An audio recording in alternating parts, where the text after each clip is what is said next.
ஒரு மருத்துவமனையில் வேலை பார்க்கும் சுயநலமான நர்ஸ் பூனை பணத்திற்காக ஒரு பெரிய துரோகத்தை செய்கிறாள். பணக்கார பூனைக்கும் ஏழை பூனைக்கும் பிறந்த குட்டிகளை ரகசியமாக மாற்றி வைத்து விடுகிறாள். உண்மை தெரியாத அந்த தாய்மார்கள் மாற்றப்பட்ட குட்டிகளை தங்களின் சொந்த குழந்தைகள் என்று நினைத்து பாசத்துடன் வளர்க்கிறார்கள். பணக்கார வீட்டில் வளர்ந்த குட்டி சகல வசதிகளுடன் ராணி போல வளர, உண்மையான பணக்கார வீட்டு குட்டியோ ஏழ்மையில் கஷ்டப்பட்டு வேலை செய்கிறது.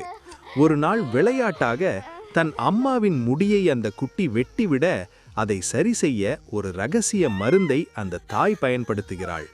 அதை பார்த்த குட்டி பூனை தானும் அழகாக மாற வேண்டும் என்ற ஆசையில் அந்த ட்ரிம்மரை தன் உடலில் வைக்க, அதன் ரோமங்கள் அனைத்தும் கொட்டிவிடுகிறது. பதறிப்போன அம்மா அந்த ரகசிய மருந்தை குட்டியின் மேல் ஊற்ற, அப்போதுதான் அந்த அதிசயம் நடக்கிறது. அந்த மருந்து பட்டவுடன் குட்டியின் போலி நிறம் மறைந்து அதன் உண்மையான சாம்பல் நிறம் வெளிப்படுகிறது. தன் குட்டியின் நிறம் மாறியதைக் கண்டு அதிர்ச்சியடைந்த தாய் உடனடியாக மருத்துவமனையின் சிசிடிவி காட்சிகளை ஆய்வு செய்கிறாள். நர்ஸ் செய்த சதி அம்பலமாகிறது.